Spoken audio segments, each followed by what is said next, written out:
Shall we proceed? हाँ, एक बार revise करते हैं quickly and then we will proceed further with AS 16. Correct? In yesterday's lecture, we started with Accounting Standard 16. AS 16 talks about borrowing cost. What do you mean by borrowing cost? Come on, borrowing cost is interest cost and other cost. बराबर 6. हाँ, interest cost and other cost. Other cost में कितने थे मालूम है? 5. क्या क्या थे 5? फर्स्ट कमिटमेंट चार्जेस, याद है?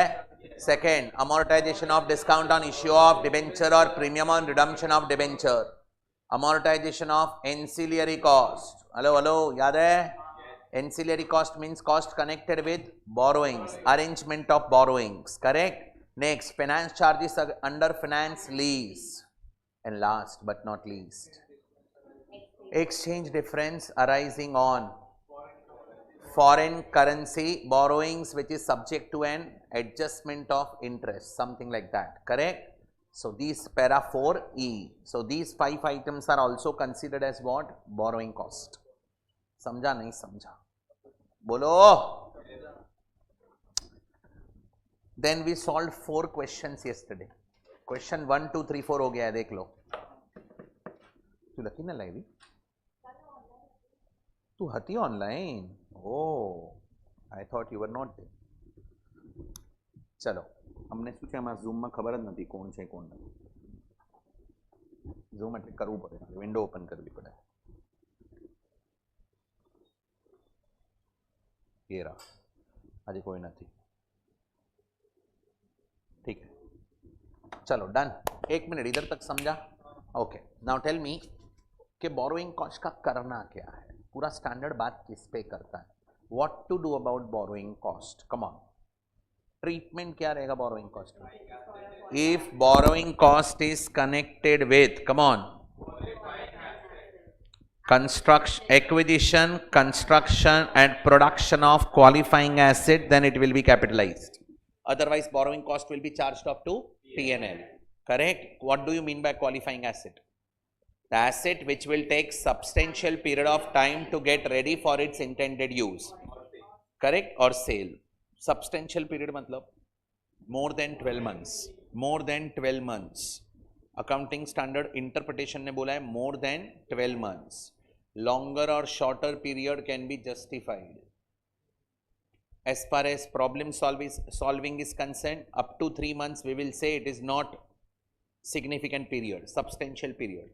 More than 3 months, 3 to 12 months, we will assume it is substantial period, and more than 12 months it is obviously substantial period.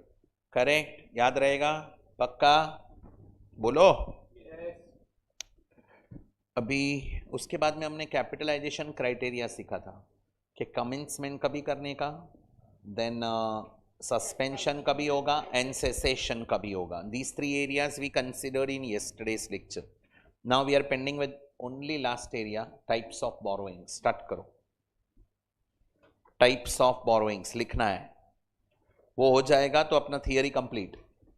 क्या था फर्स्ट? जनरल बोरोइंग एंड पहले स्पेसिफिक बोरोइंग का बात करते हैं. What do you mean by specific borrowing? हाँ, मतलब that borrowing is specifically taken for construction of a particular building only, construction of particular qualifying asset only. Correct? Construction of particular qualifying asset only. सिर्फ उसके लिए loan लिया है, बाकी कोई purpose में वो लोन यूज नहीं होने वाला है. That is specific borrowing. और वो लोन पे जो भी मैं इंटरेस्ट पे करेगा दैट विल बी कैपिटलाइज्ड. अगर बोरोइंग स्पेसिफिक है. अगर बोरोइंग जनरल है तो मतलब मैंने डिबेंचर इशू किया 100 करोड़ का, उसमें से थोड़ा मैंने वर्किंग कैपिटल के लिए पे किया, थोड़ा मैंने आई कैन से एडवांस देने के लिए पे किया, थोड़ा मैंने मशीनरी परचेस करने के लिए पे किया, थोड़ा मैंने बिल्डिंग कंस्ट्रक्ट करने के लिए पे किया. दैट बोरोइंग इज स्पेसिफिक और जनरल. जनरल मेरे पास 3 जनरल बोरोइंग्स है.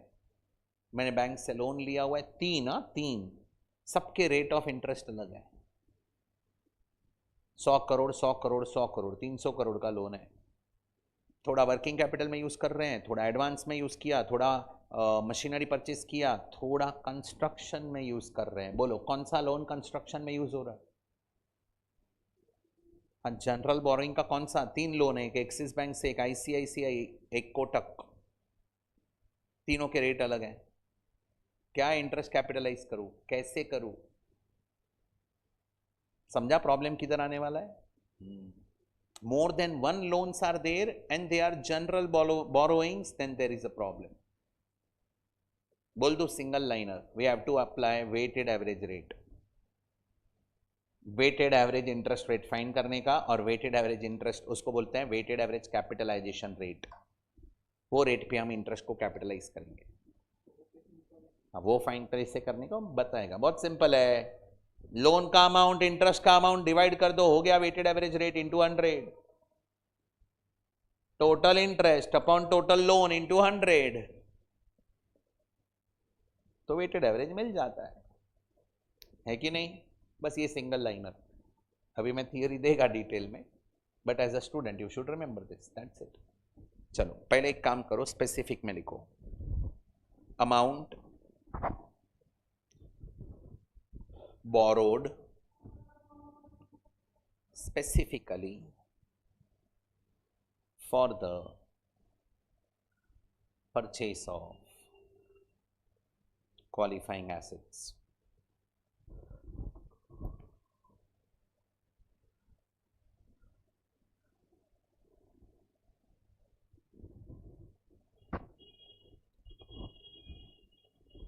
ये समझा? बोलो। उसके बाद नीचे और एक एरो करके लिखो, borrowing cost to be capitalized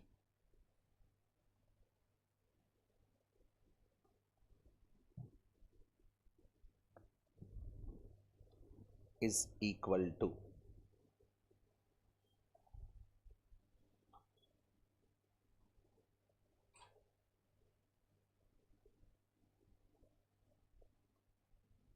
actual borrowing cost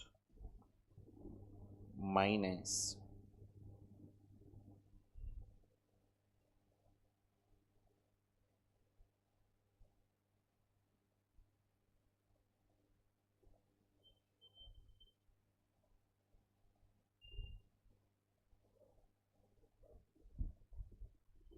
any income on temporary investment। कल था ना 2 लाख का इनकम।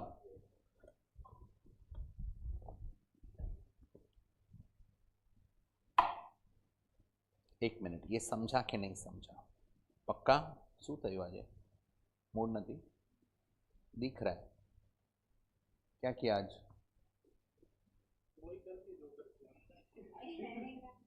वही ना, कुछ नहीं किया इसलिए वो बोल रहा है। कुछ तो हुआ है आज लफड़ा, तीनों के मुंह चढ़े हुए। हाँ ठीक है, नहीं कर रही है तो बहुत अच्छा है, बट इधर तो at least see happy mind will accept content easily. No, दुखी दुखी नहीं रहने का।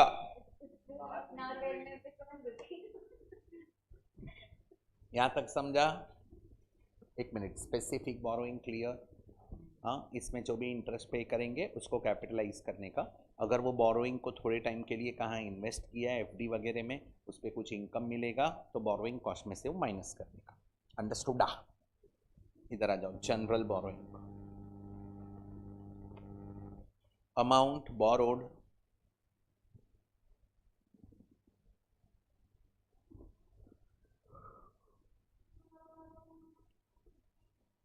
Generally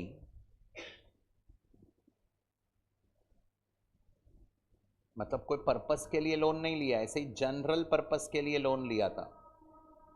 correct? ब्रैकेट में लिखो debentures, loans, comma loans, comma working capital borrowings,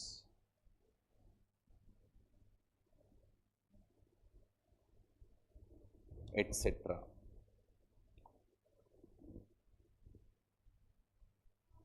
bracket close, but used for the purpose of obtaining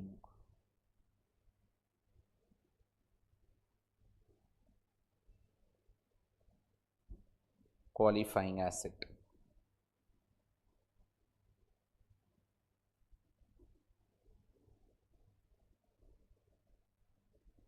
यहाँ तक क्लियर? नीचे एरो करो. Borrowing cost to be capitalized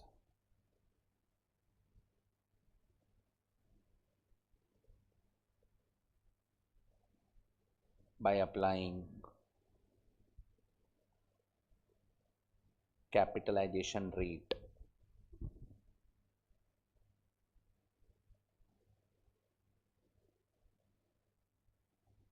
bracket में, that is weighted average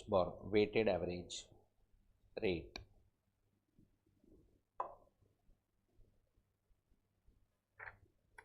समझा कि नहीं समझा? पक्का इलस्ट्रेशन करवाऊँ कि समझेगा? You want illustration? हाँ, स्पेसिफिक बोरोइंग का ज़रूरत नहीं है, जनरल बोरोइंग का करवा देता हूँ. Write down illustration.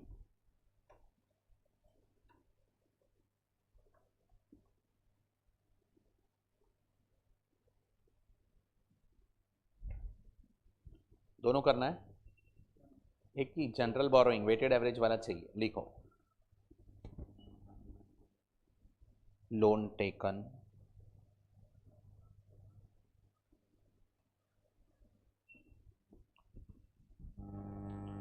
from SBI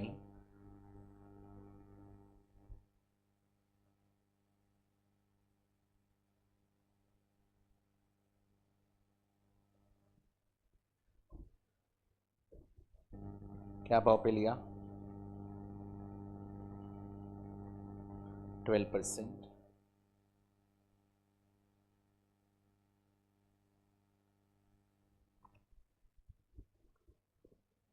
and axis से क्या भाव पे लिया? 10%. भी किसके लिए लिया है loan? For building construction.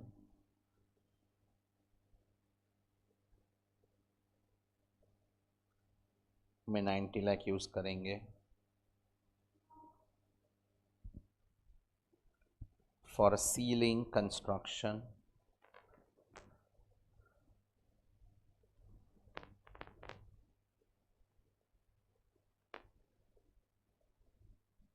$100 use करेंगे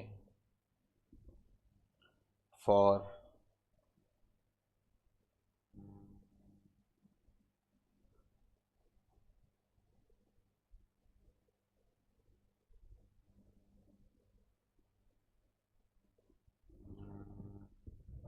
working capital.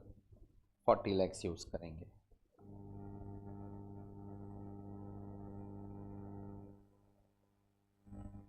Calculate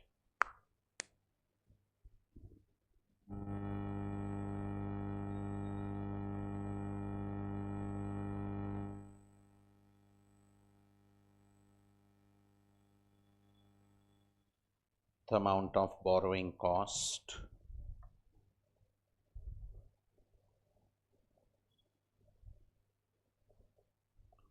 to be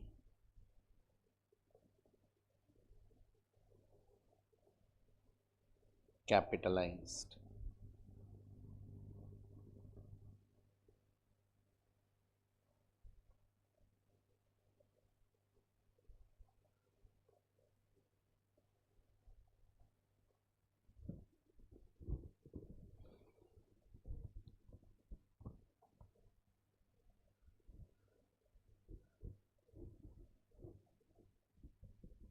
एक मिनट. यू अंडरस्टूड द क्वेश्चन बेटा?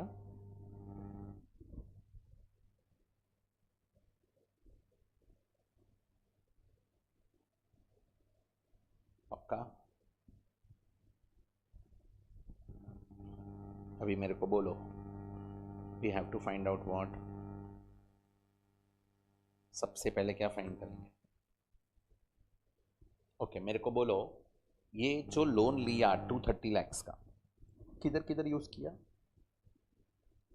Building construction, ceiling construction, working capital. ये building construction is qualifying asset or not a qualifying asset?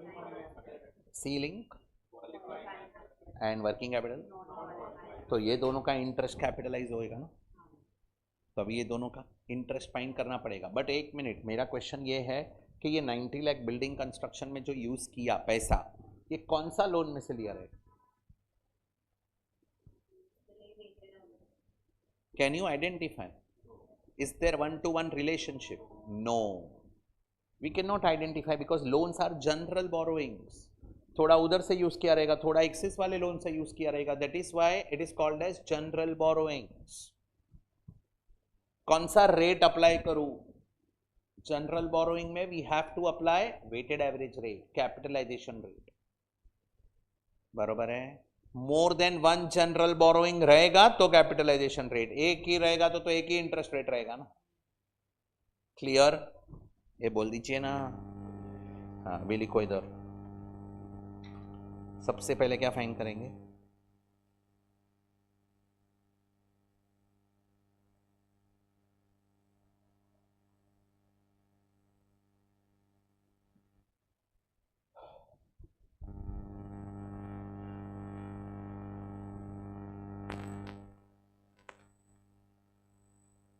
बरोबर ना?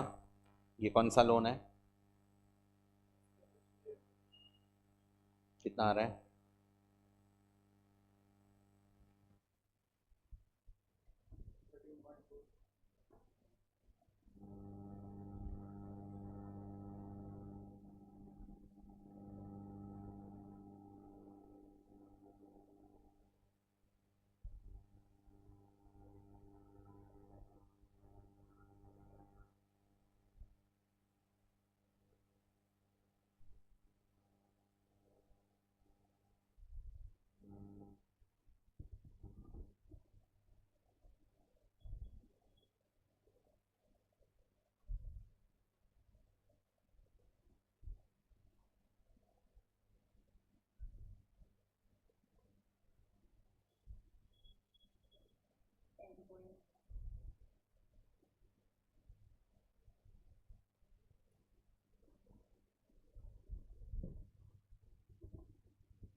सच बोलो, समझा क्या?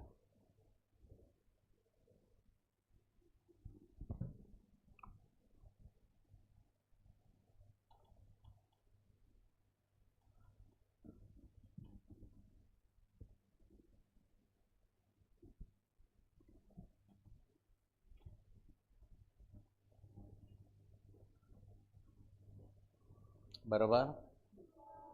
अभी इंटरेस्ट रेट मिल गया, अभी बोलो, building construction and ceiling construction are, बोलो,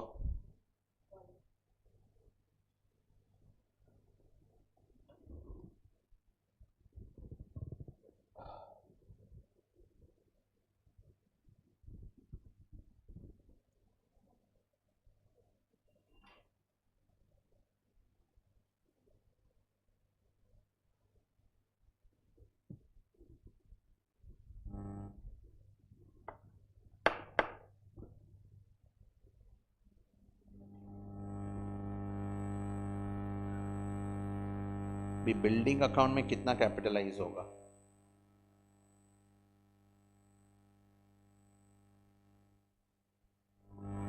एक मिनट, सॉरी लिख दिया।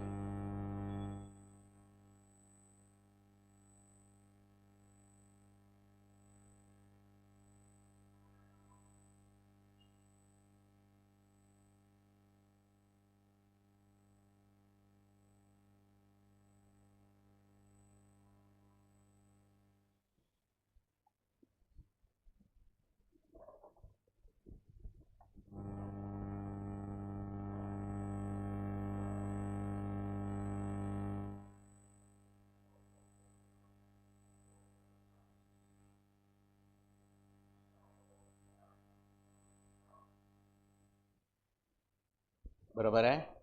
बिल्डिंग में कितना अमाउंट स्पेंड किया उस पे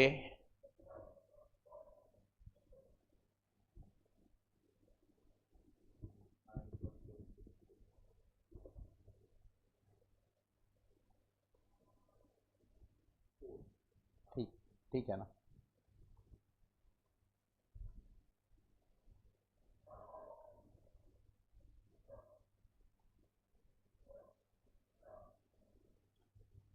सीलिंग में कितना खर्चा किया,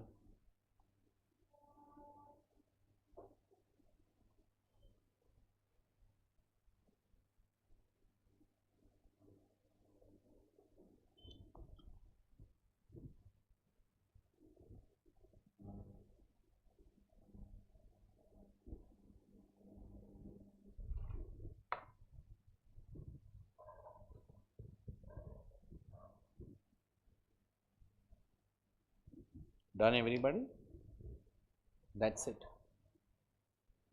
ये इलस्ट्रेशन समझा। ये बताओ क्या बैलेंस शीट में कैसे दिखेगा। ये देखो ये बैलेंस शीट है,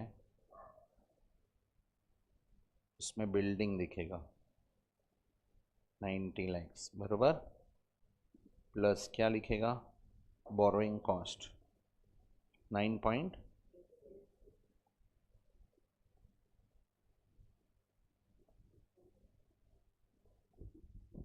बराबर है। इसको बोलते हैं कैपिटलाइज किया, बोरोइंग कॉस्ट को कैपिटलाइज किया मतलब एसेट में ऐड किया। Do you agree with this. दूसरा क्या था, सीलिंग कितने का है,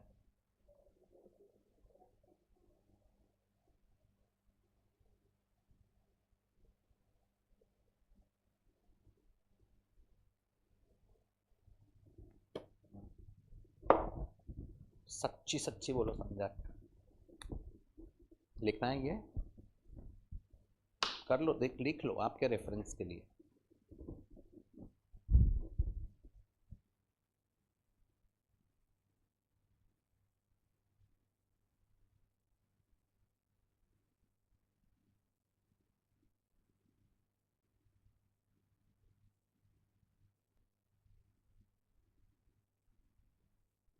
अभी बहुत सिंपल एरियाज हैं, क्वेश्चन सॉल्व करना। कितना इंटरेस्ट कौन से एसेट में कैपिटलाइज होगा अपने को वो फाइंड करना है अच्छे से, करेक्ट। आराम से जोड़े रेजो। क्वेश्चन 5 से स्टार्ट करते हैं। हाँ 5 से स्टार्ट करूं। Very good question. हाँ come on think about it. अभी टेक्स्ट बुक है ना आपके पास। हाँ नो प्रॉब्लम, ले जा उभी रहूँ जो छे गई।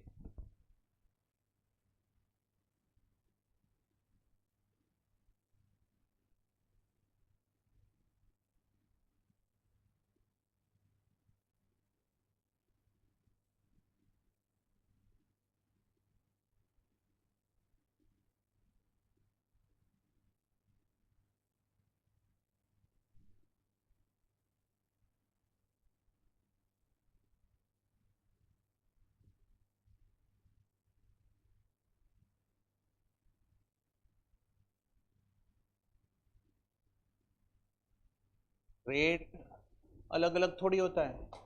अरे नहीं मतलब वो जो स्पेसिफिक वाला है उसको भी इंक्लूड किया। Capitalisation interest rate we need to determine, amount find. Okay okay okay, मेरे को लगा capitalisation rate. Anyways I will read this question. A limited company, Paras Limited, has the following borrowings during a year in respect of its capital expansion. समझाइए। Plant P Q R 100 lakhs, 125 lakhs, 175 lakhs। Plant P के लिए पैसा किधर से आया, plant P के लिए पैसा किधर से आया, जनरल बोरोइंग। वो लिखा है नो स्पेसिफिक बोरोइंग है, फिर भी सर वी लाइक स्पेसिफिक। क्यू के लिए पैसा किधर से आया, 65 lakh specific borrowing, remaining 60 lakhs general borrowings, बरोबर है। प्लांट आर टोटल 175 का है, 125 lakh debenture specific borrowing and बाकी का 50 lakhs जनरल बोरोइंग। अभी स्पेसिफिक बोरोइंग में कौन सा रेट लगेगा? Specific rate. And general borrowing में कौन सा रेट अप्लाई करेंगे? Weighted average, that is capitalisation rate. Simple, clear? In addition to specific borrowing stated above, the company had obtained term loan from bank number 1, 100 lakhs from Corporation Bank and 110 lakhs from SBI. To meet its capital expansion requirements, determine the amount of borrowing cost to be capitalized in each of the following assets as per AS 16. Question समझा क्या? लिखो. This question relates to This question relates to AS 16. देव सब book complete हो गया? Book पूरा complete किया? उसके लिए जगह छोड़ रहा है ना? हाँ. दिस क्वेश्चन रिलेट्स टू, मेरे को लगेगा AS 16 बोरोइंग कॉस्ट. दिखा? Next line. सबसे पहले क्या फाइंड करेंगे?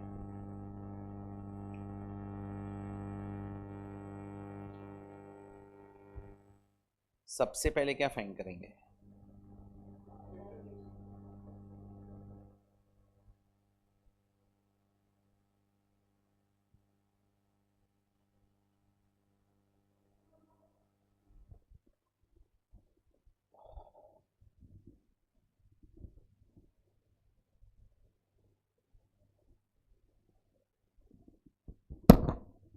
Capitalisation rate. अभी कैपिटलाइजेशन रेट जनरल बोरोइंग के लिए होता है. कितना जनरल बोरोइंग है? 2 है. एक है कॉरपोरेशन बैंक से,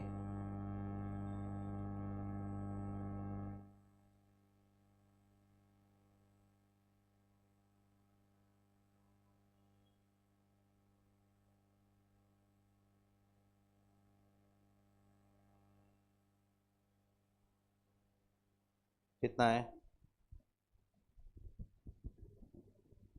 रेट क्या है? 10%.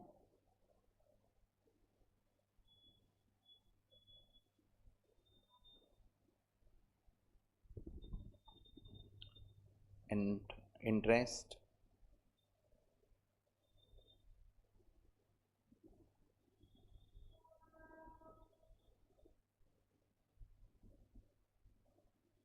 कितना परसेंट?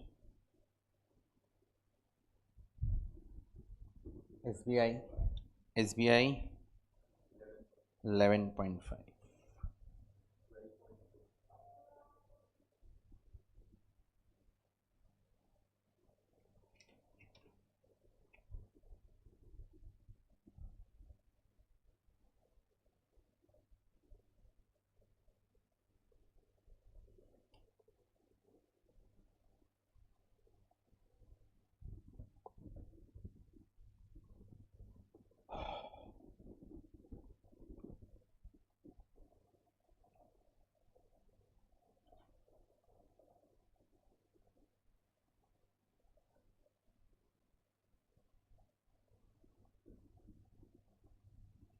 एक बात पूछूं, ये 10% है, 11.5% है, उसका एवरेज निकाल लिया तो क्या हो जाएगा?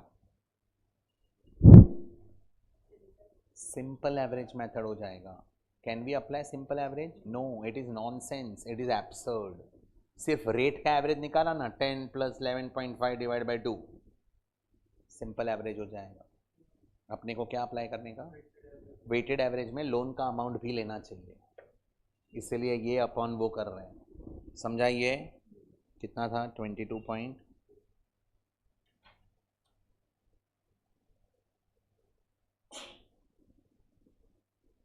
कितना परसेंट?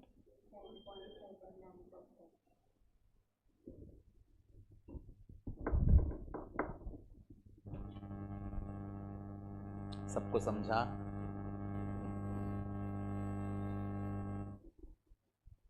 लिखो.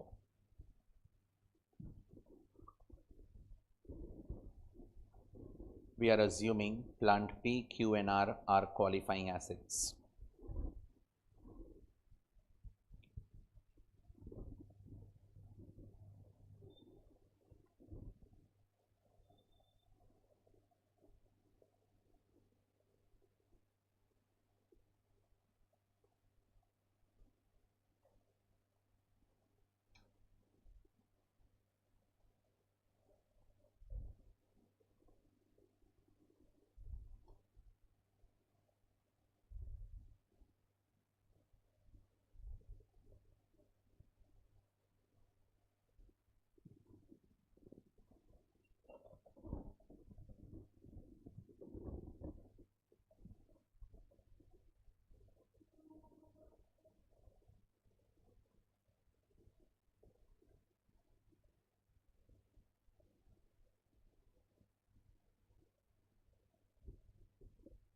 हुआ यहाँ तक?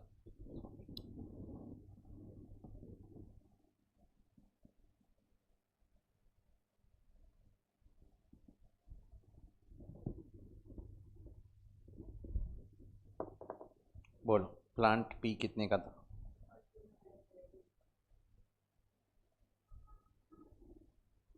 कहाँ से आया?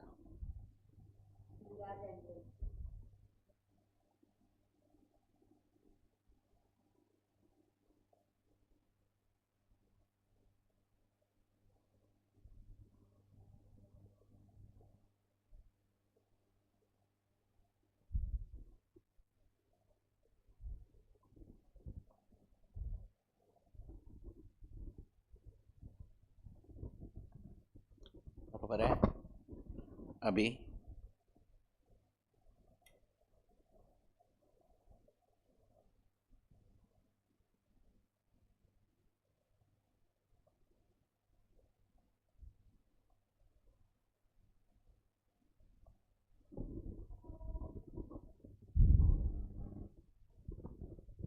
borrowing cost to be capitalized.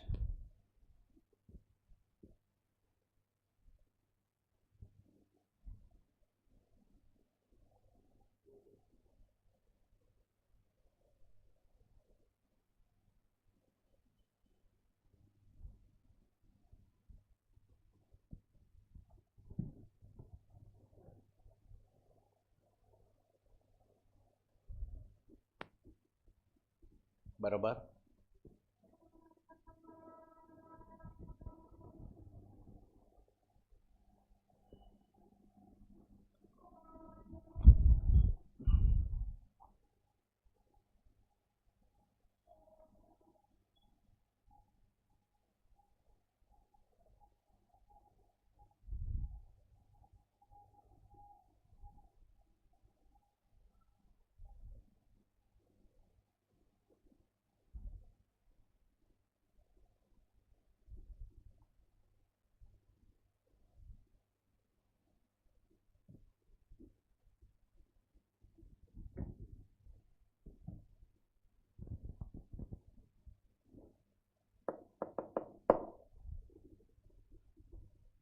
सच में समझा? बोलो ये किसका हुआ?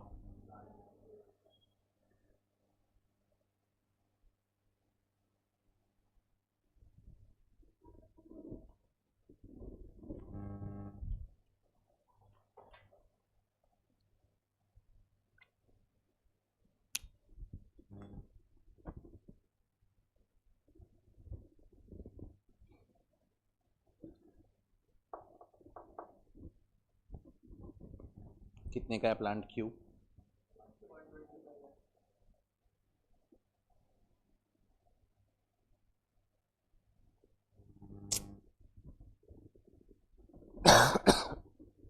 कहाँ से आया पैसा?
बरोबर है. इधर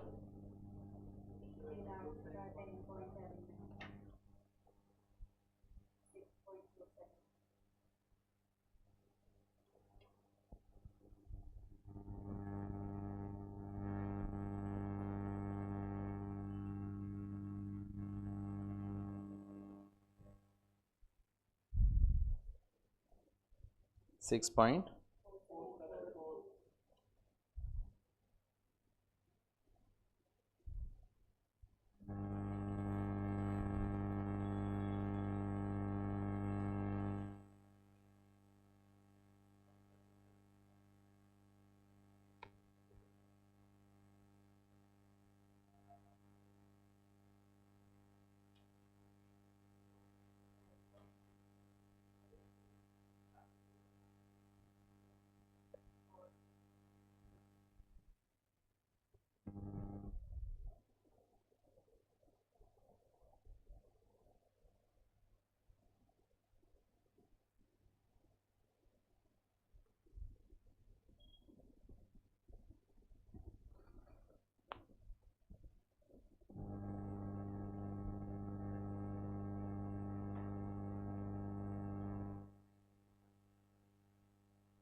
दो समझा. लास्ट कर सकता है क्या आप लोग? प्लांट आर कंप्लीट कर सकता है? आई रियूजो.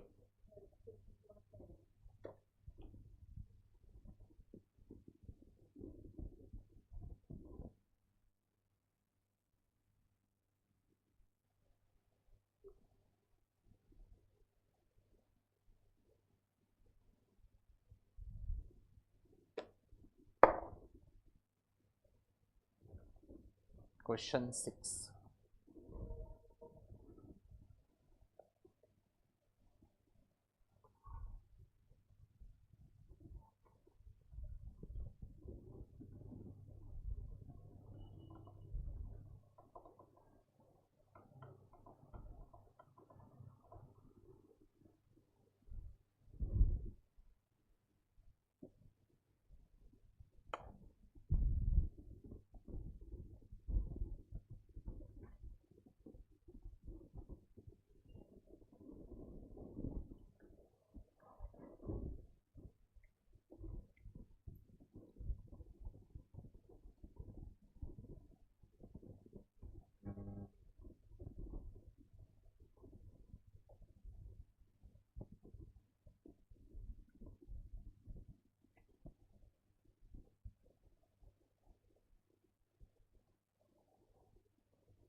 PQR समझाना.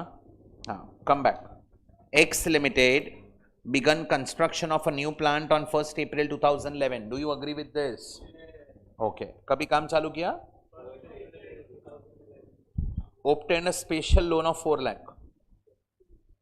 Special मतलब specified borrowings to finance the construction of the plant. Rate of interest बोलो बोलो बोलो. मतलब specific borrowing का rate of interest specific ही रहेगा ना यार. Expenditure that were made on the project of plant were as follows. कभी से चालू किया खर्चा बोलो. 1 अप्रैल में कितना खर्चा है? नहीं नहीं, 1 मिनट। फिर 1 अगस्त को 12 लाख और 1 जनवरी को 2 लाख, टोटल एक्सपेंस कितना किया?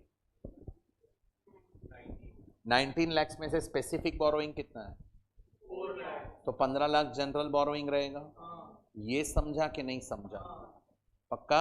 हाँ, अभी मेरे को सोच समझ के बोलना। ये 4 लाख स्पेसिफिक बोरोइंग ऑब्टेन कभी किया और एक खर्चा कभी से चालू किया? तो वो 5 लाख जो खर्चा किया उसमें 4 लाख का स्पेसिफिक बोरोइंग रहेगा और 1 लाख का जनरल बोरोइंग रहेगा। फिर 12 लाख क्या है? जनरल और 2 लाख जनरल। परफेक्ट, समझा ये? पक्का? So I can say that this 5 lakh consist of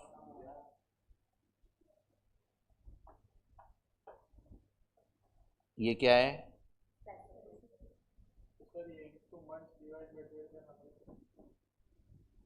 ये क्या है? घोड़बंदर रोड नहीं है वो, it is general borrowings. Do you agree? आगे, companies other outstanding non specific. ये नॉन स्पेसिफिक क्या होता है? कितने का है? इंटरेस्ट। थोड़ा समझा, पूरा समझा? Construction of plant completed on 31 मार्च 2012, 12 महीने में कंप्लीट हुआ। क्या ढूंढ रहा है वो? 12 महीने में कंप्लीट हुआ। You are required to calculate the amount of interest to be capitalise as per the provision of AS 16। समझा? And pass what? Journal entry for capitalising the cost and borrowing cost in respect of the plant. वो journal बाद में देखते हैं, पहले हम लोग start करते हैं। बराबर? लिखो क्या है ये? 154 आया? देखते हैं, आएगा 154। करेक्ट, लिखो as per AS 16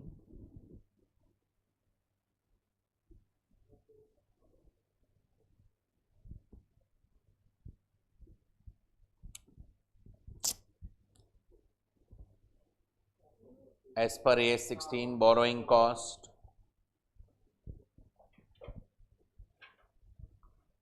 comma borrowing cost attributable to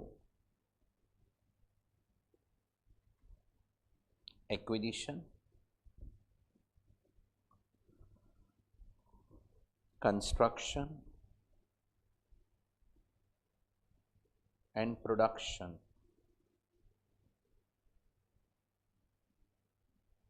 of qualifying asset shall be capitalized.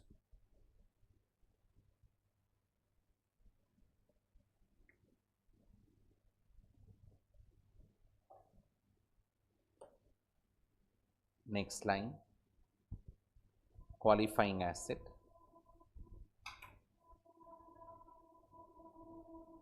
is an asset which takes substantial period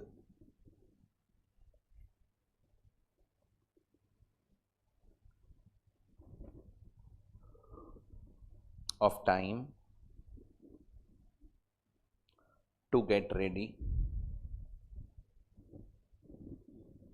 for its intended use or sale. Clear? Next line, A, calculation of borrowing cost to be capitalized.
1/4/2011 बोलो कितने का loan लिया?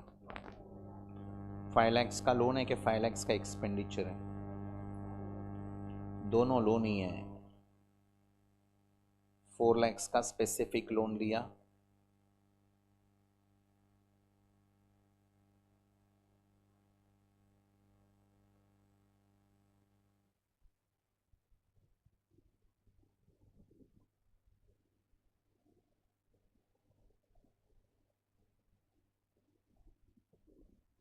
Specific borrowing का rate क्या था?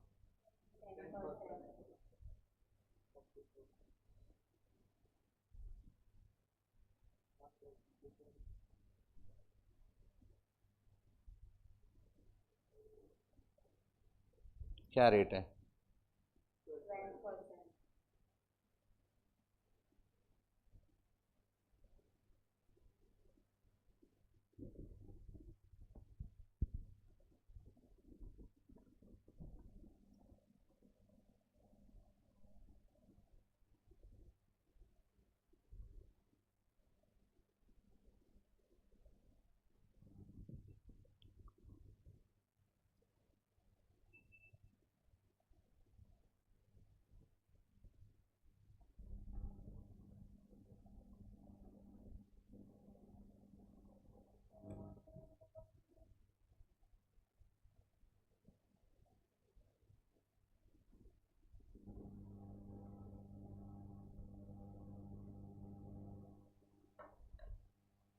क्या rate है?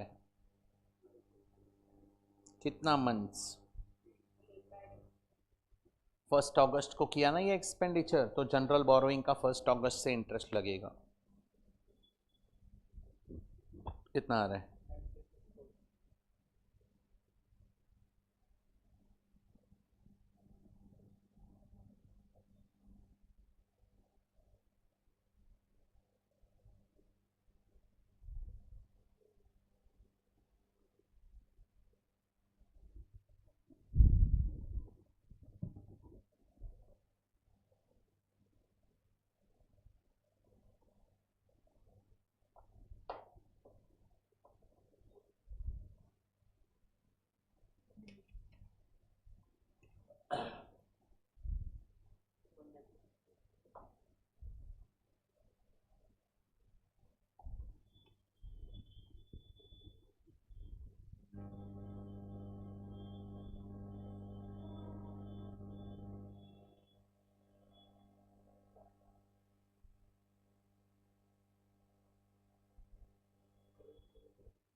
Plant कितने का था?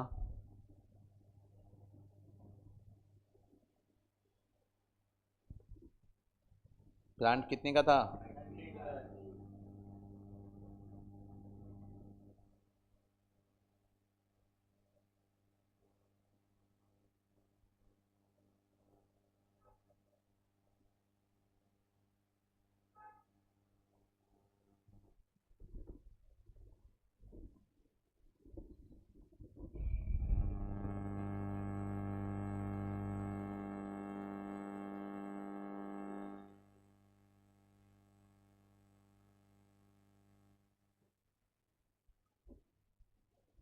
ये समझा यहाँ तक?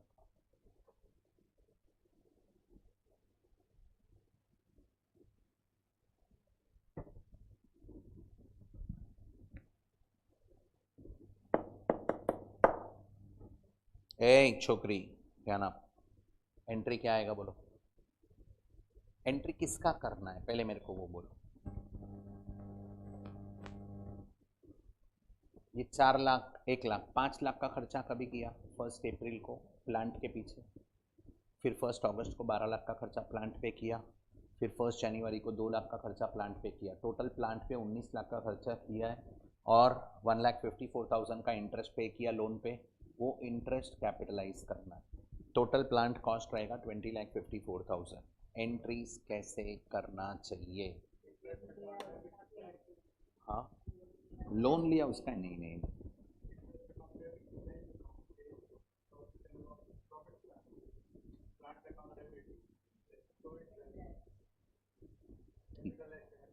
तो ये तो 1,54,000 का एंट्री हुआ।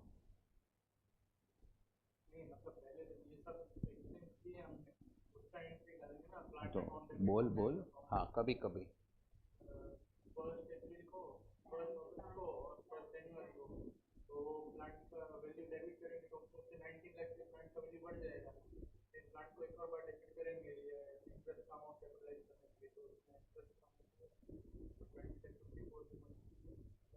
नहीं नहीं, 1 अप्रैल को how can you debit plant? Plant is not ready.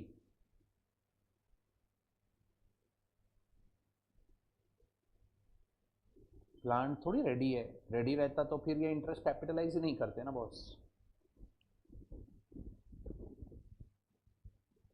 वो तो खर्चा चालू किया, we started that constructing plant on 1 April, it is not ready. कौन सा? तुमको समझा मैं क्या पूछ रहा हूँ? We can not debit plant. If you will debit plant account तो डेप्री भी मारना चाहिए फिर, पर ईयर एंड तक वो प्लांट रेडी लास्ट डेट को हुआ है, डेप्री उसके बाद आएगा। तो you can not debit plant account on 1 अप्रैल, 1 अगस्त और 1 Jan.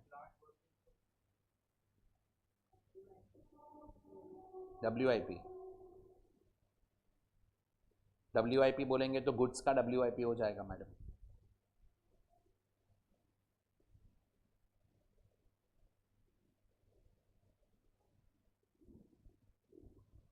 Capital WIP account debit होएगा, कौन सा? That is capital expenditure work in progress. Capital WIP को डेबिट करना है। क्या एंट्री आएगा बोलो 1 April? Capital WIP account debit to bank 5 lakh. फिर 1 August capital WIP to bank 12 lakh. फिर 1 Jan capital WIP to bank 2 lakh. फिर 31 मार्च, नहीं 31 March plant account debit 19 lakhs plus 154, मतलब 20,54,000। प्लांट अकाउंट डेबिट 20,54,000 बराबर। और 2 bank account 1,54,000 and to capital WIP 19 lakhs.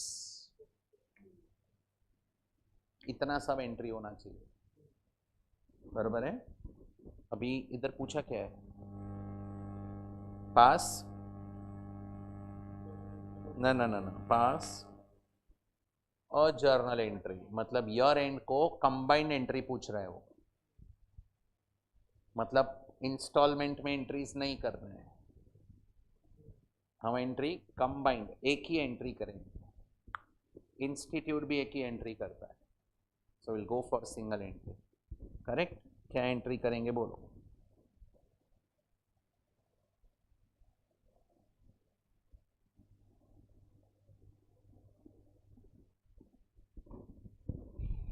Plant account debit 20,54,000।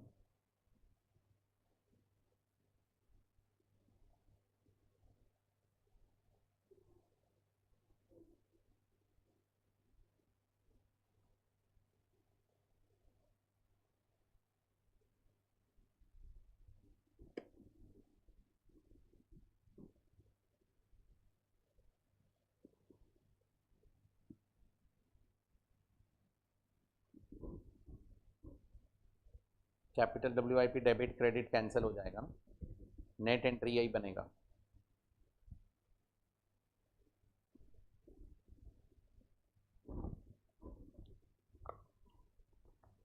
सच बोलो, समझा गया?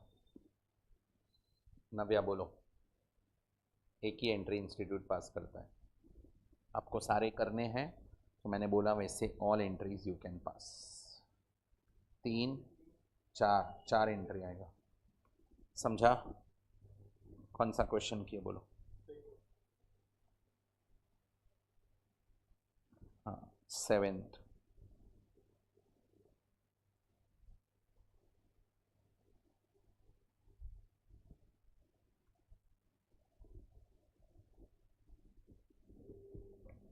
मैं रीड कर रहा हूँ। Messrs Ayush limited began construction of बोलो कभी किया? It obtained 3 lakh special loan on 1st Jan, rate 12%, बराबर। बाकी नॉन स्पेसिफिक लोन्स हैं कितने? 2, उसका रेट भी दिया है, तो इसका वेटेड एवरेज फाइंड कर सकते हो।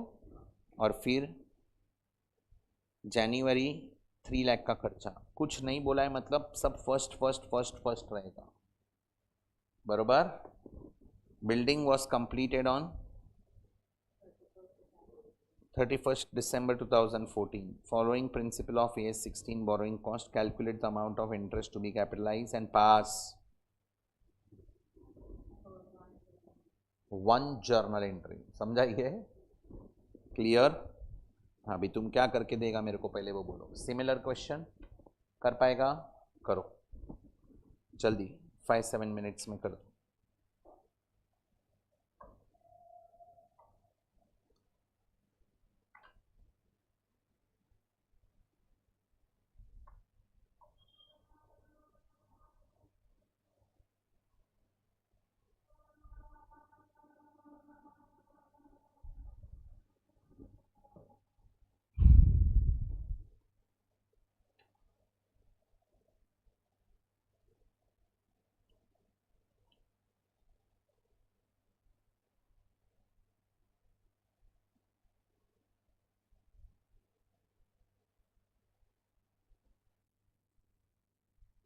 एक सेकेंड, ये क्वेश्चन 7 में मेरे को पहले ये बोलो, इंटरेस्ट कैपिटलाइज कितना हुआ?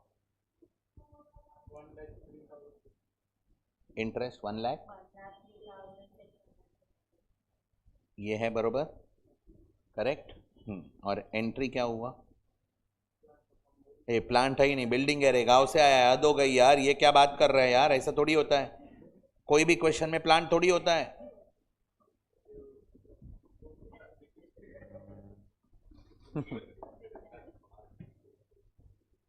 कितना?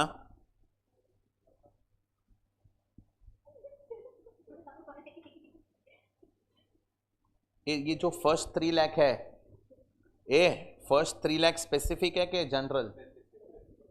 एक एंट्री अमाउंट बोलो ना। 7 इसके साथ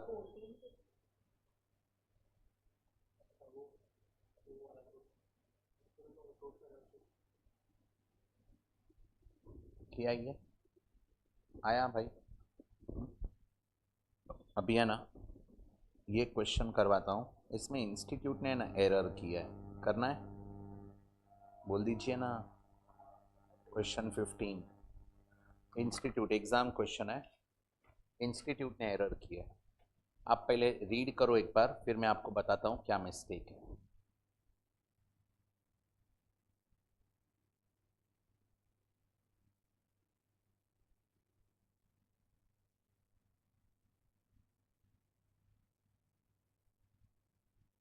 Shall we?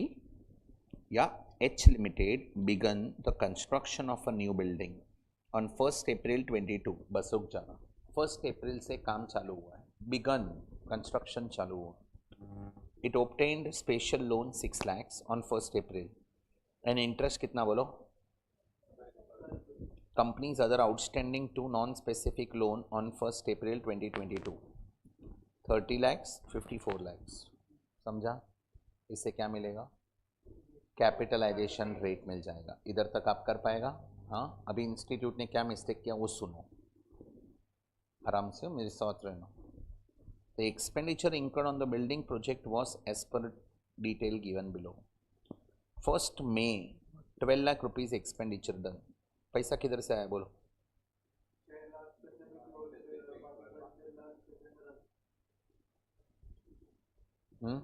अभी प्रॉब्लम किधर है सुन लो। इंस्टीट्यूट भाई, तभी ये खर्चा कभी किया? ईयर एंडिंग 31st March, बराबर ना। इंस्टीट्यूट पूरा 12 महीने का इंटरेस्ट कैपिटलाइज कर रहा है, एक्चुअली 1st May से आना चाहिए। I hope you remember commencement of capitalisation, उसमें क्या लिखा है? Borrowing taken expenditure incurred, expenditure incurred, खर्चा किया कभी है बेटा हमने, एक्सपेंडिचर इंकर्ड 1 मई को किया तो 1 मई से कैपिटलाइजेशन होगा। इंस्टीट्यूट 12 महीने का पूरा इंटरेस्ट कैपिटलाइज कर रहा है।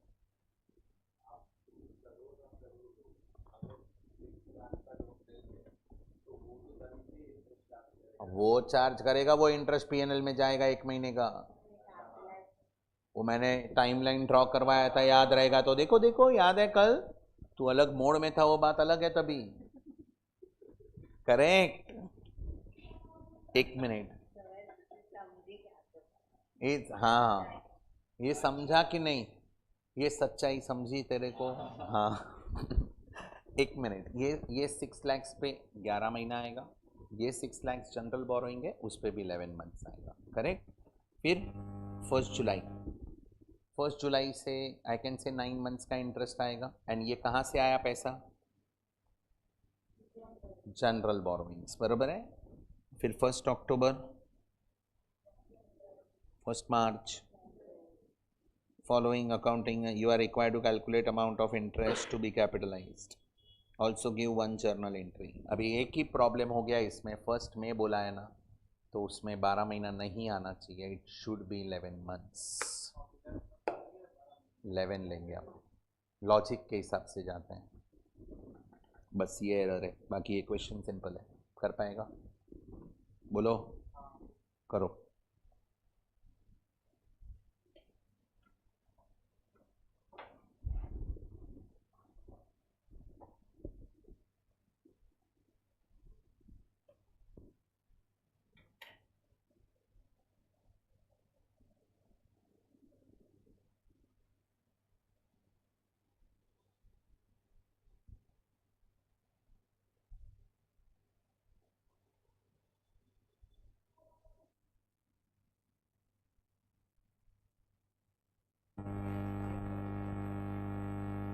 इंटरेस्ट टू बी कैपिटलाइज कितना,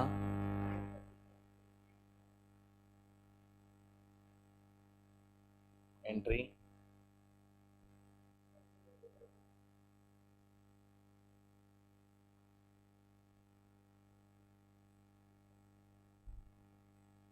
$60,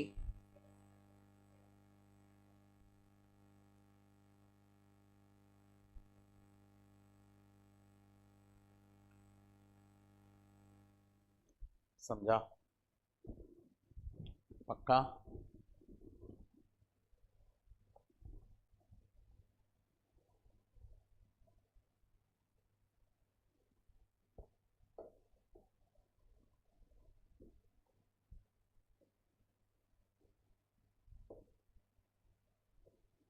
question number 9, Tech limited has borrowed 30 lakhs from, बोलो, during the financial year 2021-22 borrowings are used to invest in shares, share में इन्वेस्ट करने में लोन लिया है, अलाउड नॉट अलाउड, कहाँ इन्वेस्ट किया, सब्सिडियरी कंपनी में, which is implementing a new project, estimated cost 50 lakhs as on 31st March 2022. Since the project was not complete, the directors of Take Limited resolved to capitalize the interest accruing on borrowings amounted to 4 lakh and added to the cost of investment. Comment.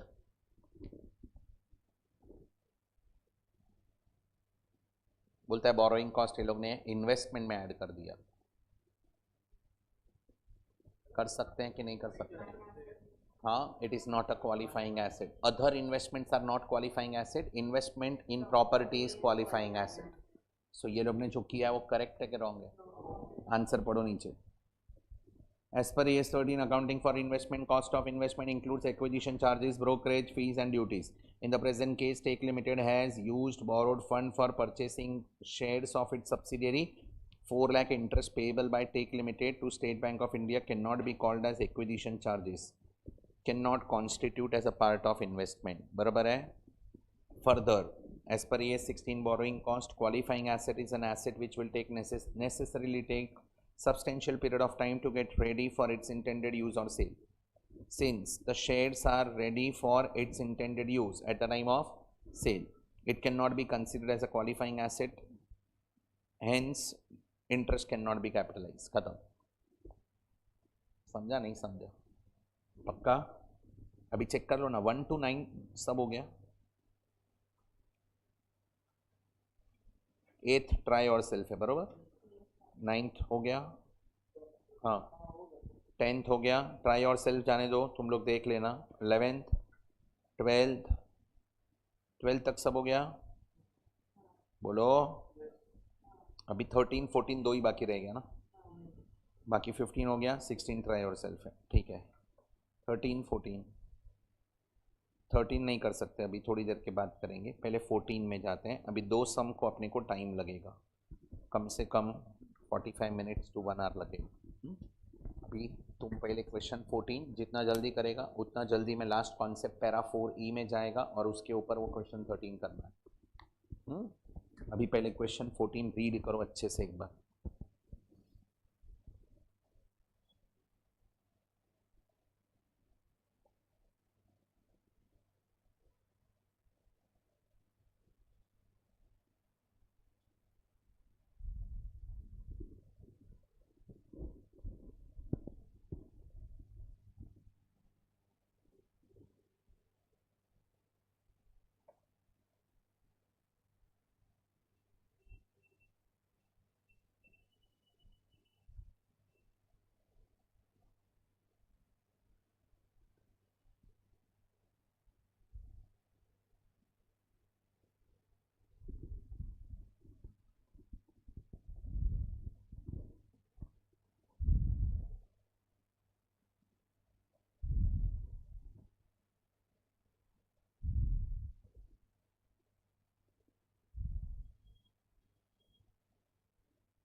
Very good question.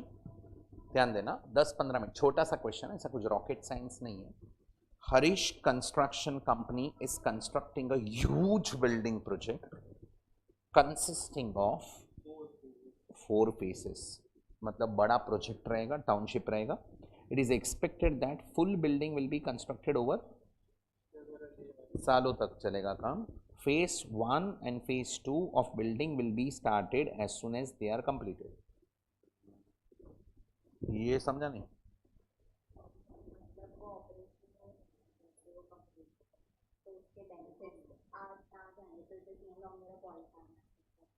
नहीं, मतलब phase wise अगर asset complete हो गया, independently operational है, then qualifying asset का status निकल जाएगा. उसके बाद का borrowing cost will be expensed off, will not be capitalised. यही बोल रहे थे आप भी. Okay, next. Phase 1 and phase 2 of the building will be started as soon as they are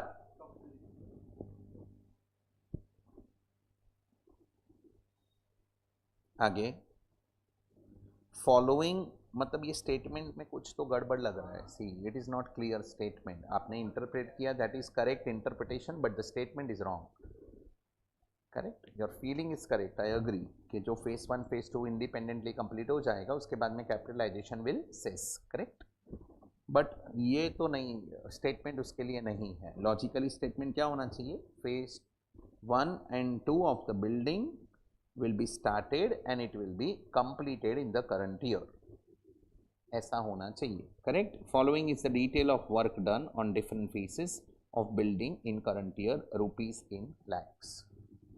phase 1 2 3 4 कितना खर्चा किया? 10 30 25 30. बिल्डिंग कितने में परचेस किया? 34 30 38. बरोबर है. सो टोटल इतना खर्चा हुआ है. टोटल एक्सपेंडिचर ऑल फेसेस कितना? टोटल लोन टेकन कितना? उस पर इंटरेस्ट कितना? मतलब इंटरेस्ट कितना आएगा? 30. 30 लाख का इंटरेस्ट है ना यार.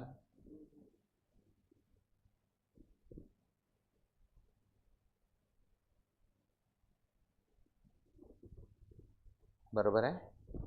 During mid of current year, phase 1 and 2 have become operational. मतलब 1 and 2 कंप्लीट हो गया current year. Mid of the year मतलब 6 महीने का इंटरेस्ट कैपिटलाइज होगा, 6 महीने का पीएनएल में चार्ज होगा. बराबर है. Find out the total amount to be capitalise and to be expensed off during the current year. What about phase 3 and 4? Phase 3 and 4, phase 3 and 4 complete हुआ है कि बाकी काम चालू है? काम चालू है. सो फेज 3 and 4 का जो भी इंटरेस्ट रहेगा, it will be capitalise. Clear? पक्का? लिखो.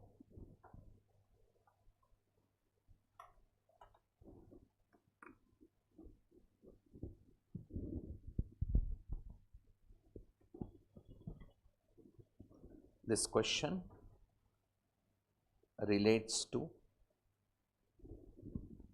AS 16 borrowing cost.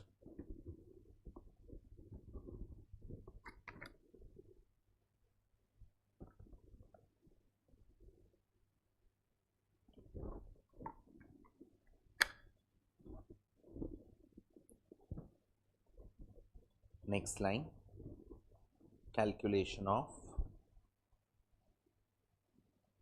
interest to be capitalized.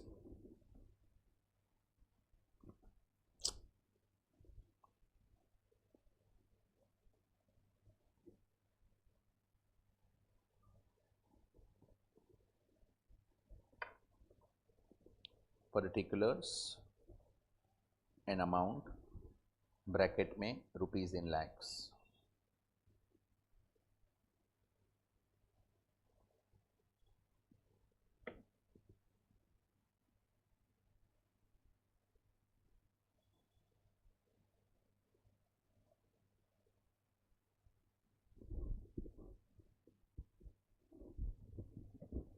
हुआ यहाँ तक? लिखो number 1, total interest on loan,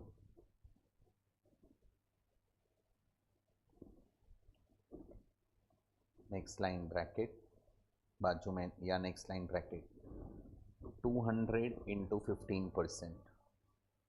ए उधर नहीं, उधर 30 लिखना है, अमाउंट में 30 लिखेगा, बोल रहा हूँ ब्रैकेट करो। 200 इंटू 15%, अमाउंट 30, समझा? Next, total cost of phase 1 and phase 2,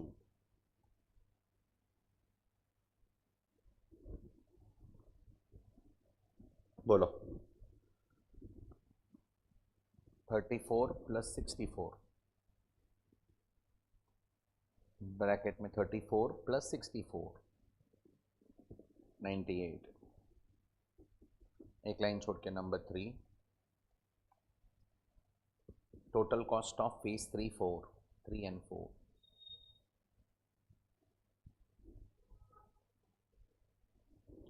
$55 plus $68,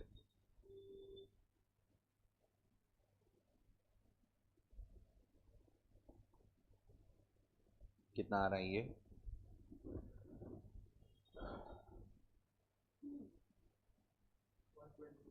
123। Number 4, total expense of all phases,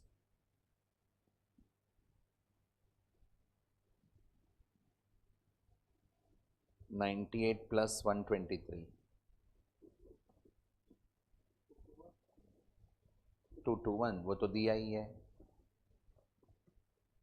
next line, total loan taken,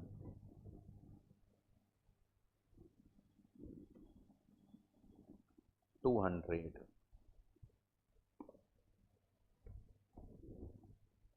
इधर तक समझा? अभी एक लाइन छोड़ के अभी क्या फाइंड करना है मालूम है? फेस 1 एंड 2 का इंटरेस्ट कितना है, 3 एंड 4 का कितना है, बरोबर?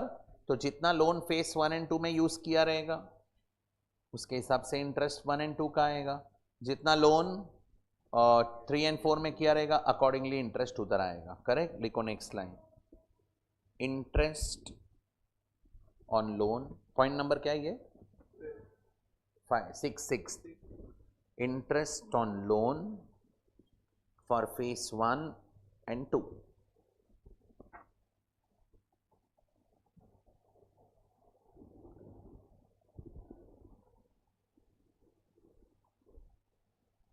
अभी मेरे को बोलो,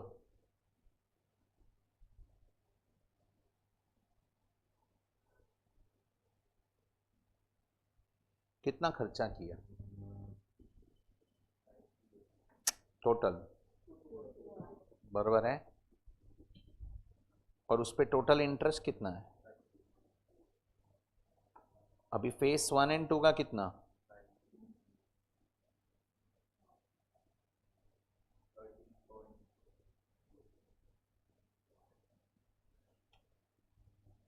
$13.30।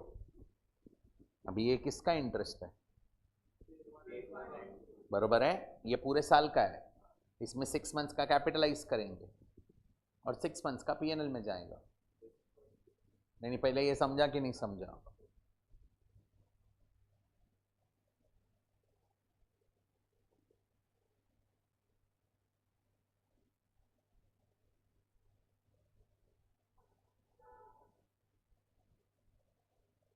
बोलो कितना?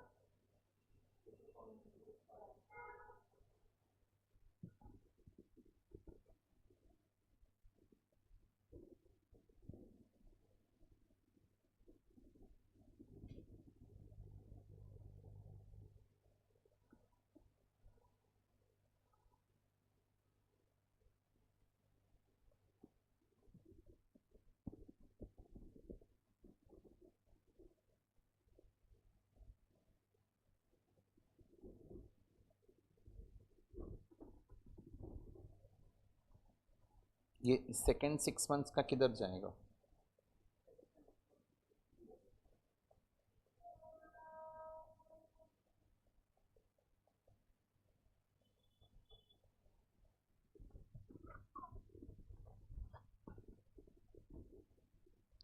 अभी फर्स्ट 6 मंथ्स वाला नहीं, 1 मिनट रुकना।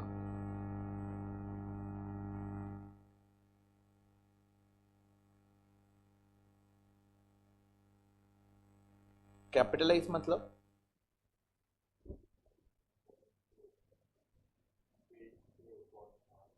बिल्डिंग के फेस 1 2, पूरा बिल्डिंग थोड़ी रेडी है। फेस 1 एंड फेस 2 के कॉस्ट में ऐड होगा। कितना फेस 1 में?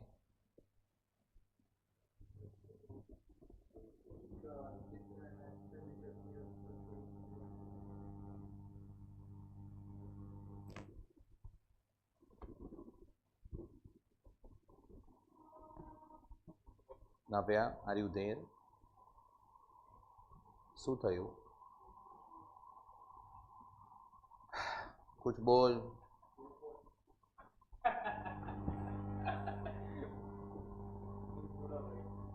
एक minute, to be capitalise in phase 1 and 2, बराबर, ये समझा? अभी मेरे को आंसर देना। 6.65 जो आया ना, उसमें से फेस 1 में कितना कैपिटलाइज करेंगे? कैसे आया?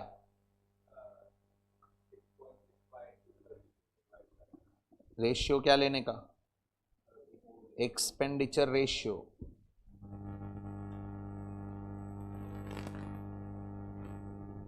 बराबर है?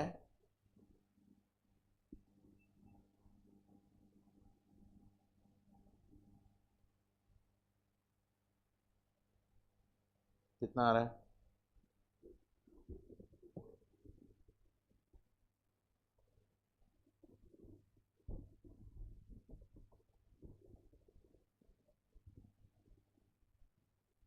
टू पॉइंट, और इधर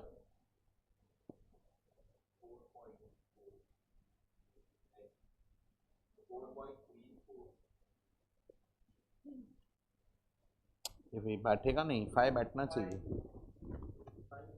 हाँ, 6.65 तो होना चाहिए ना बेटा। तो ये 1 रहेगा, इसलिए तो बोल रहा हूँ।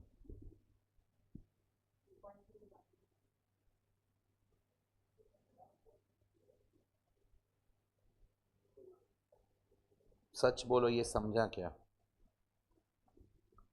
ये बोलो, ये किसका था? हाँ, अभी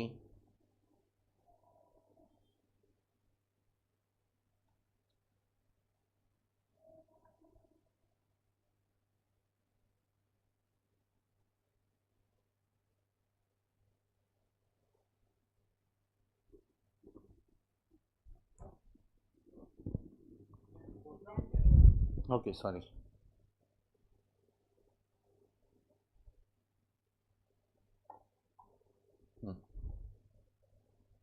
टोटल बोलो, स्पेंड कितना है?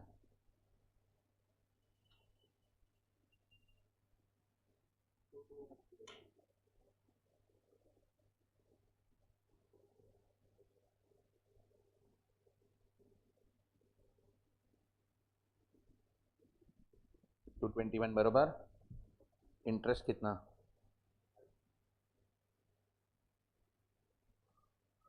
फिर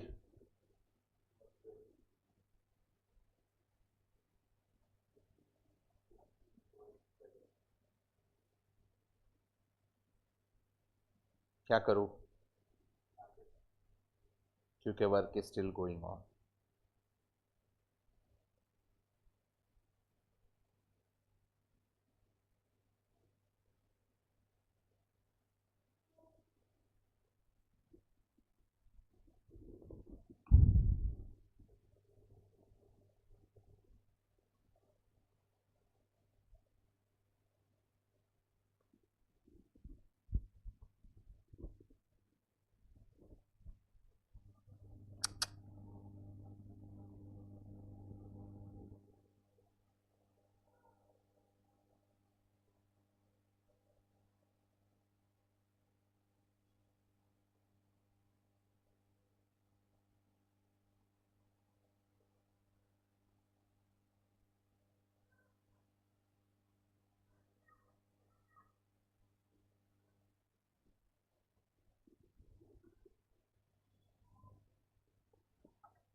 phase 3 and 4. 55 68 ना, बोलो बोलो कितना?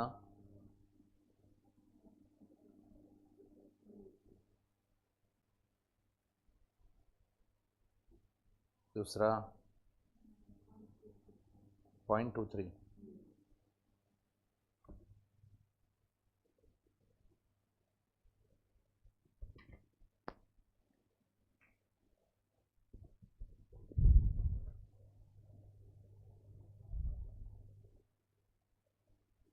समझा?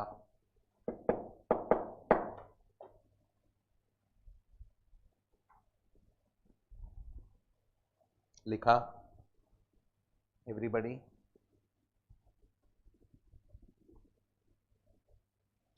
अभी है ना, एक 2 मिनट ब्रीदर ले लो, मेरे को लास्ट कॉन्सेप्ट पढ़ाना है. कौन सा? Para 4E. उसके ऊपर क्वेश्चन 13 है.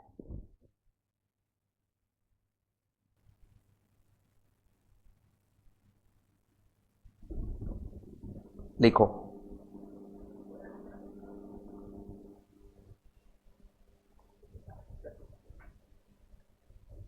Para 4E.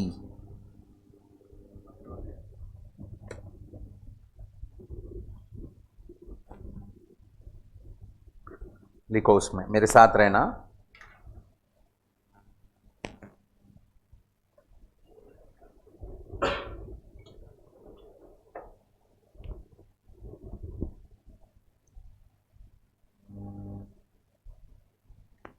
पहले मेरे को एक आंसर दो. आपको क्या लगता है फॉरेन करेंसी लोन्स होते हैं जो, okay, why people take loan from outside India? Why people go for foreign loans? Normally foreign loans are obtained by companies, corporates, but why people go for foreign country loans?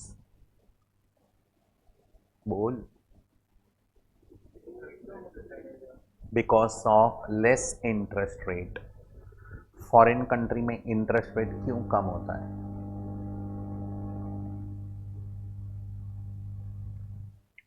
जितना country developed होते हैं ना, उधर interest rate उतना ही कम रहता है. Developed nation will have lesser interest rate because everybody is having money. There is less demand of money. बहुत कंट्री में तो मैंने सुना है नेगेटिव इंटरेस्ट रेट है. I have heard that. Switzerland, वहां पे तुम बैंक में पैसा रखेगा ना तो वो चार्ज करेगा आपको, because they will take care of your money. यहाँ पे बैंक में रखा तो एफडी ना, पैसा मिलेगा आपको, वो इंटरेस्ट मिलता है. उधर नेगेटिव इंटरेस्ट हो गया वो, because that country is that much developed. अभी Modi ji, I still remember 2013 में मैंने लोन लिया था, बड़ा लोन. तभी रेट ऑफ इंटरेस्ट क्या था मालूम है? 10.25. वो भी 10.50 का होम लोन. होम लोन 10.50 का रेट था. वो कुछ टीचर्स डे आया था सितंबर मंथ में, तो उसने मुझे 10.25 में दिया एक्सिस बैंक में. फिर मोदी जी आ गए 2014 में, और फिर वो इंटरेस्ट रेट कहाँ लेके आए थे मालूम है? 6.5% पे लाए थे लोन, 6.5. अभी क्या है मालूम है? 8.25. 8.25. क्यों? पब्लिक के पास बहुत पैसा आ गया ना, तो स्टॉक मार्केट को इन्फ्लेट कर दिया. तो थोड़ा लोन रेट बढ़ाएंगे तो लोन कम लेंगे, इसलिए 8.25 पे घूम रहा है. बहुत बड़ा था, क्या करेंगे, वो छोड़ना. नहीं, माय पॉइंट इज कि फॉरेन करेंसी लोन क्यों लेते हैं लोग? Because of cheap interest rate. तो अभी उसके रिलेटेड ये कॉन्सेप्ट है. सो हेडिंग लिखो, para 4E, exchange difference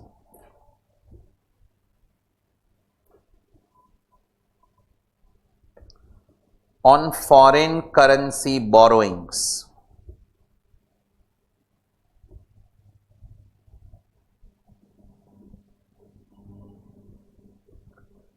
To the extent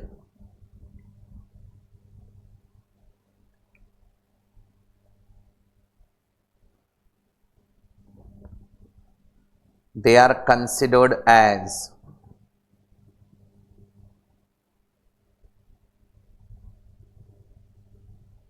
interest cost.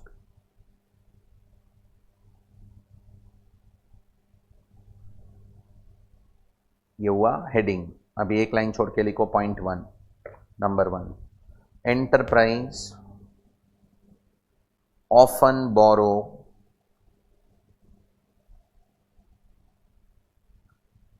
in foreign currency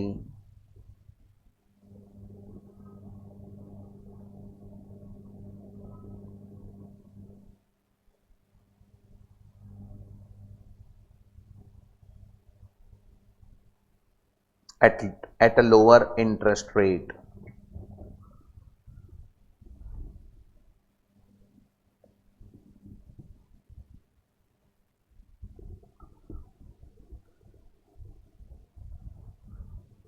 Instead of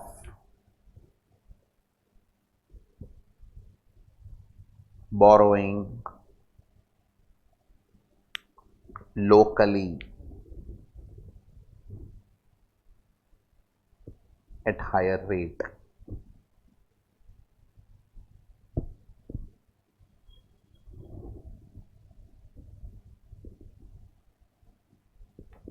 Clear? Next line. In such case, exchange difference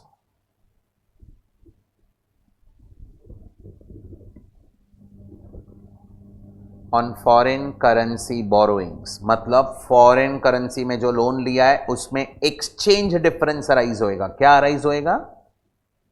exchange difference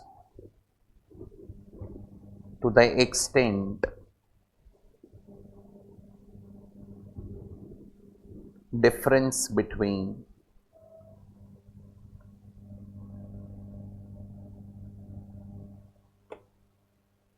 interest on local currency borrowings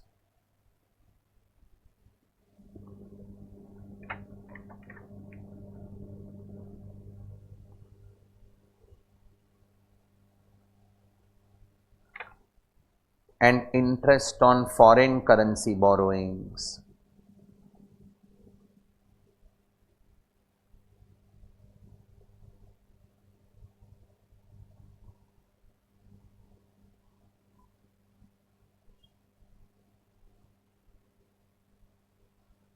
bracket में लिखो that is savings in interest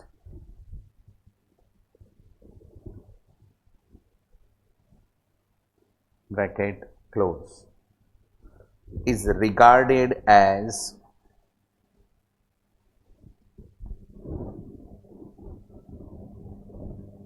adjustment to the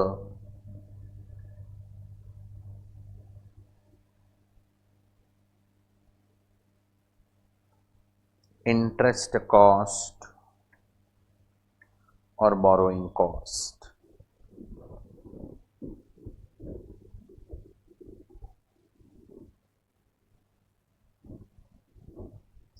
simple समझा? ये समझा? क्या लिखा है? जो अभी मैंने नीचे लिखवाया है वो बहुत इंपॉर्टेंट है. Exchange difference on foreign currency loan to the extent savings in interest will be considered as a interest cost as per AS 16. Its accounting will be done as per AS 16 and remaining will be considered as a exchange difference as per AS 11. इधर AS 11 भी बैठेगा, AS 16 भी बैठेगा. Foreign currency में loan लिया है, interest में जितना सेविंग्स हुआ that savings exchange difference rise होएगा. वो एक्सचेंज डिफरेंस का दो पार्ट करेंगे. जो सेविंग्स इन इंटरेस्ट वाला पार्ट है उसमें पैरा 4E AS 16 लग जाएगा, तो AS 16 के हिसाब से अकाउंटिंग करना पड़ेगा. एंड बाकी का एक्सचेंज डिफरेंस AS 11 के हिसाब से अकाउंटिंग करने का. AS 11 क्या बोलता है बोलो? इंटरेस्ट किधर सॉरी एक्सचेंज डिफरेंस किधर जाएगा? PNL. FEF से किधर जाएगा? PNL. तो AS 11 बोलता है वो सिर्फ PNL में जाएगा. AS 16 क्या बोलता है?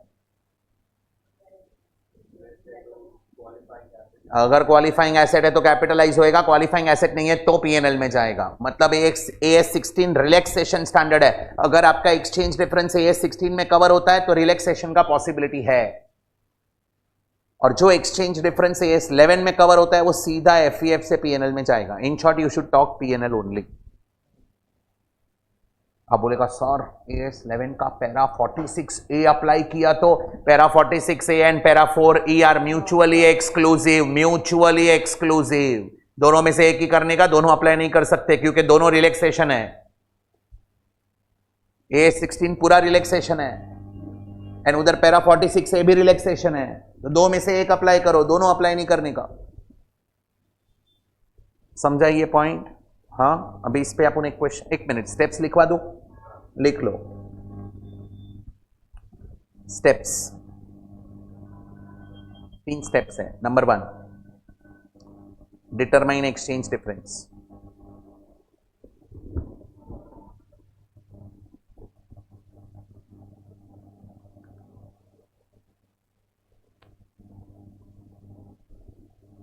Second,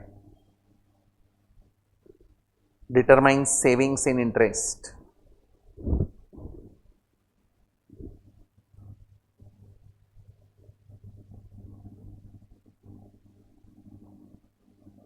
And third,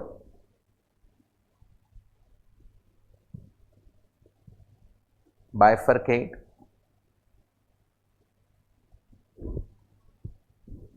exchange loss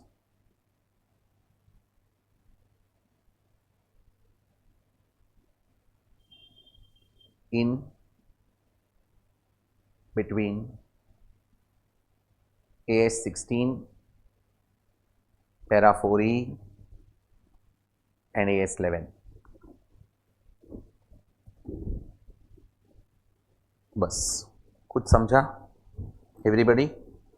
हाँ, अभी मेरे साथ रहना। देखो यहाँ पे सोल्यूशन दिया है, पर अपन अपने मेथड से, मैं जो स्टेप्स दिया ना वैसे सॉल्व करवाऊंगा मैं, करेक्ट? साथ में रहना बेटा। के इलस्ट्रेशन दूं क्या, के डायरेक्ट करें? डायरेक्ट चलेगा। शाह लिमिटेड, नव्या ध्यान दे बेटा, Shah limited has borrowed a sum of, कितना बोलो? 10 लाख, 10 लाख डॉलर का लोन लिया है। कहां से? फॉरेन कंट्री से, करेक्ट? ये बोलो, कभी लिया? At the beginning of financial year 2014-15। समझा कि नहीं समझा? क्यों लिया? For residential project at LIBOR plus 3%। ये क्या है? लाइबर नहीं सुना? कभी नहीं? London inter bank offer rate. Okay, India में रेपो रेट होता है, सुना है रेपो रेट? क्या होता है repo rate?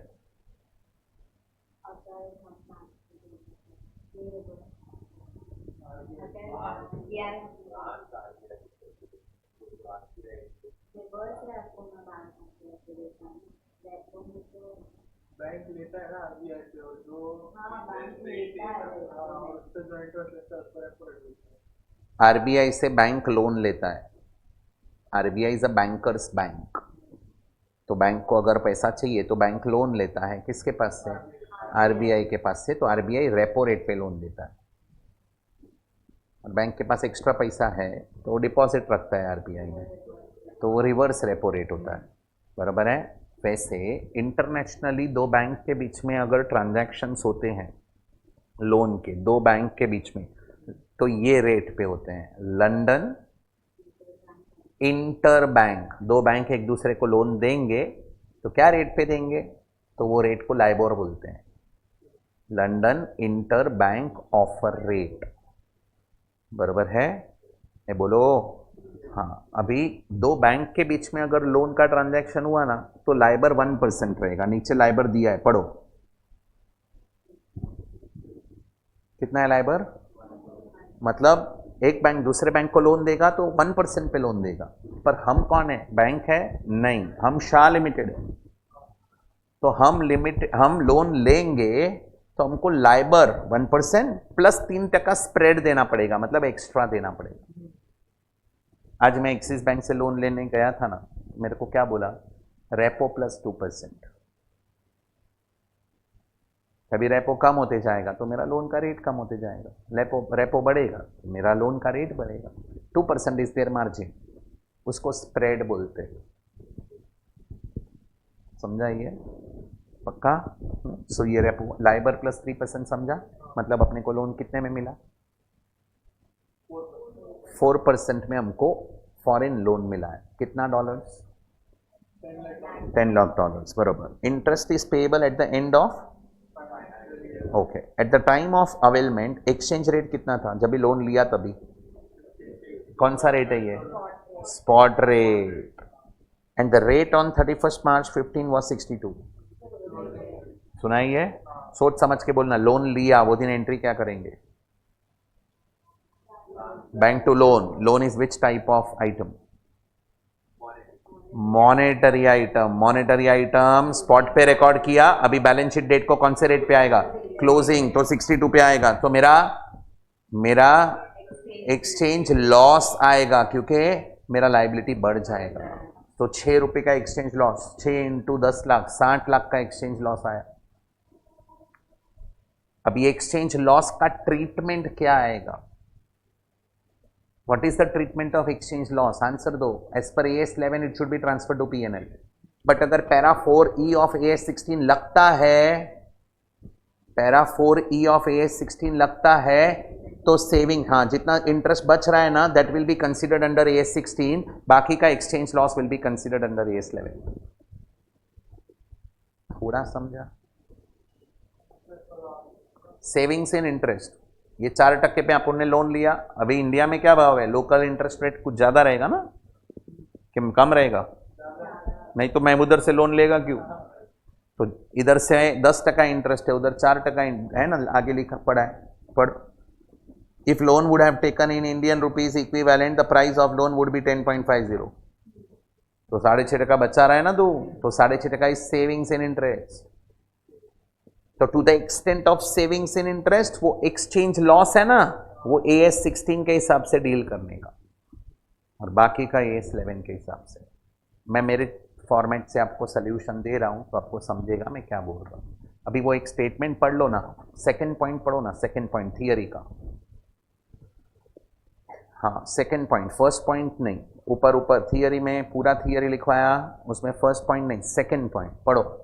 Exchange difference on foreign currency loans borrowings लिखा है, हाँ, टू द एक्सटेंट ऑफ, क्या लिखा है? Savings in interest. To the extent of savings in interest is regarded as adjustment to interest cost और बोरोइंग कॉस्ट। समझा नहीं समझा? तो जितना इंटरेस्ट सेव किया ना, वो बोरोइंग कॉस्ट AS 16 लग जाएगा, बाकी को AS 11 लगेगा। किसको? एक्सचेंज लॉस को। क्लियर? चलो लिखो क्वेश्चन 13।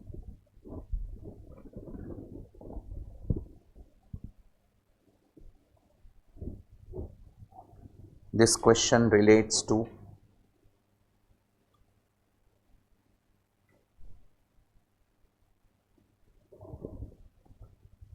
AS 11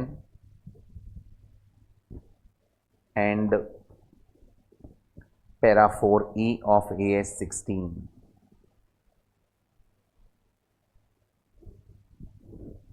समझाइए? चलो लिखो स्टेप नंबर 1। क्या फाइंड करेंगे पहले?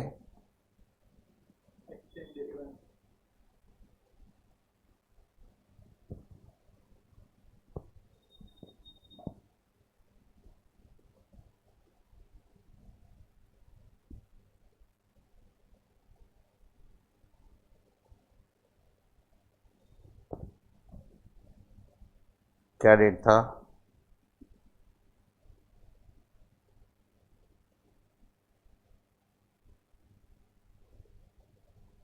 कितना डॉलर लोन है?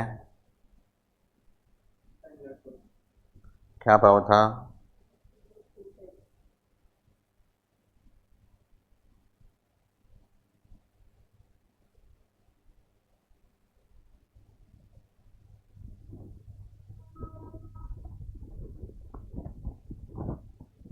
बोलो क्या एंट्री किया रहेगा ये डेट को,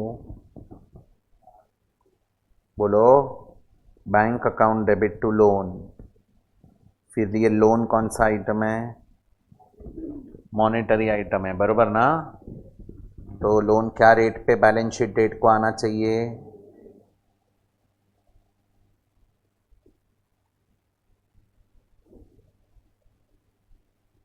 क्या भाव है 62 ना।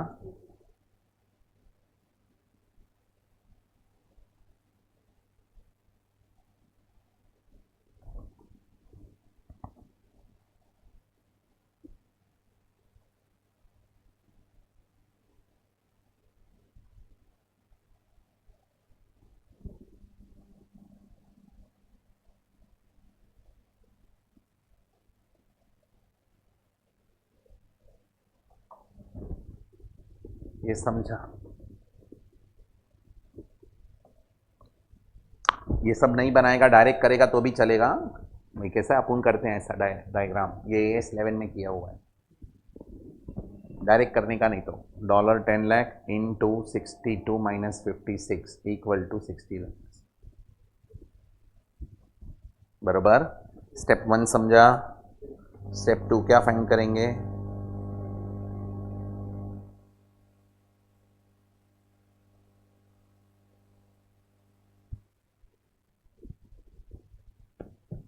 चलो पहले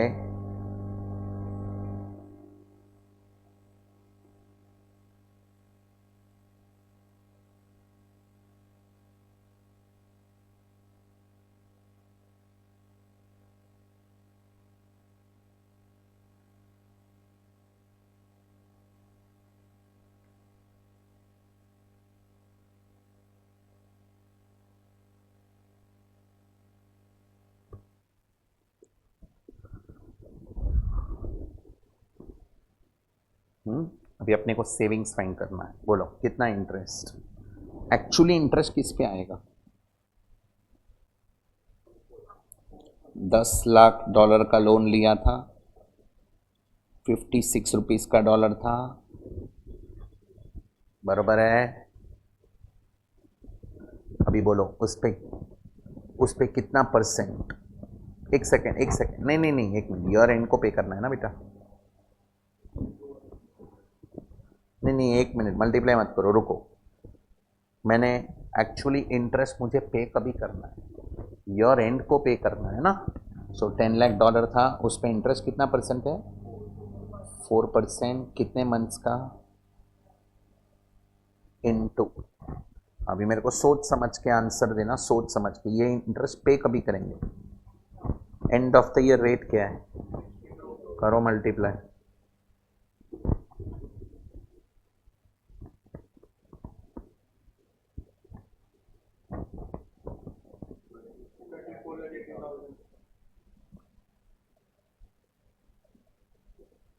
$24 लाख,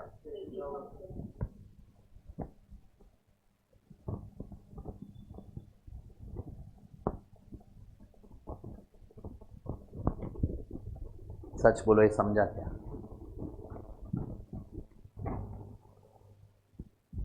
माइनस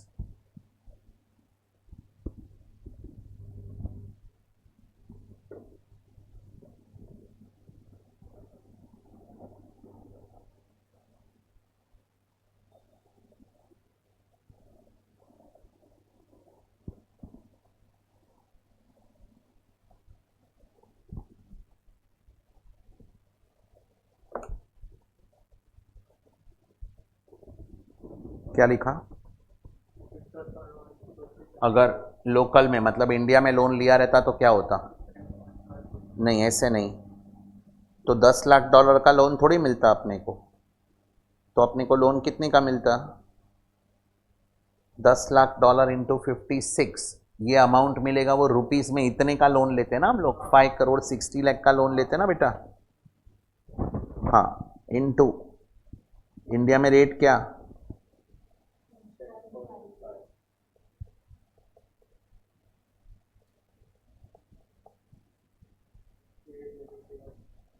हाँ,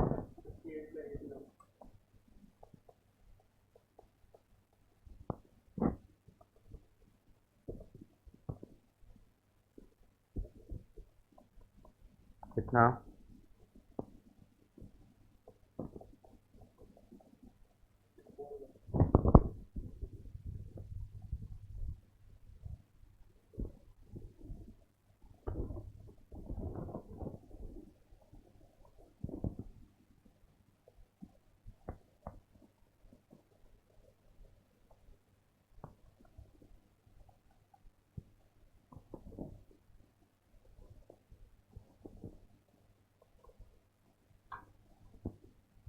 बोलो कितना एक्सचेंज लॉस है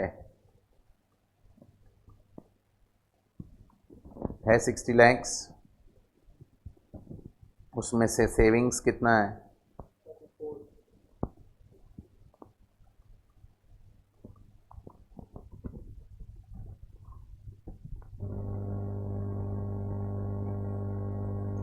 इसको डील कैसे करने का?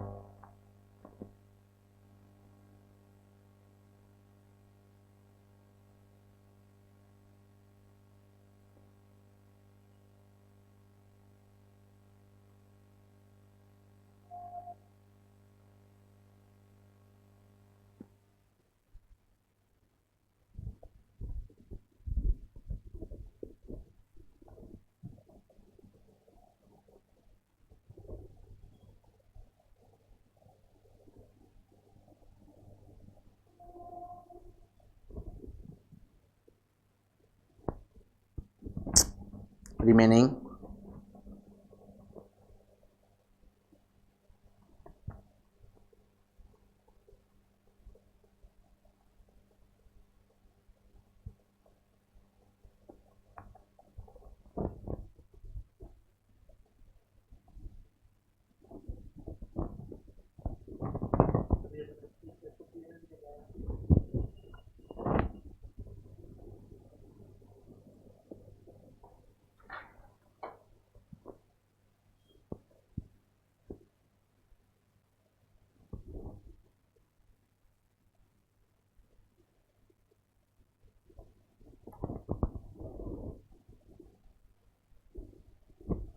Total borrowing cost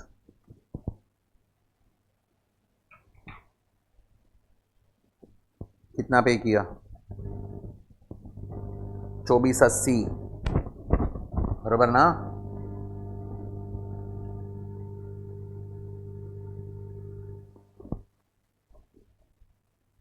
plus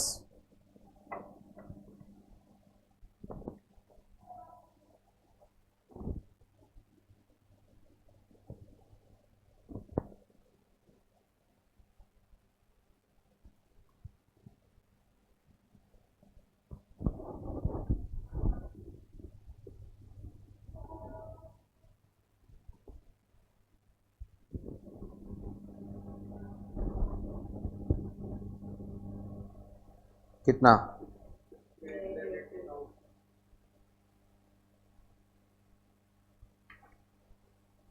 India में लोन लिया रहता तो 5880 का इंटरेस्ट होता ना। वैसे हमने फॉरेन लोन लिया तो पीएनएल में as per AS 16 borrowing cost 58,80,000 ही आए और बाकी का ये 26 लाख एज पर AS 11 आएगा। समझा नहीं समझा? ये पार्ट क्लियर है पक्का?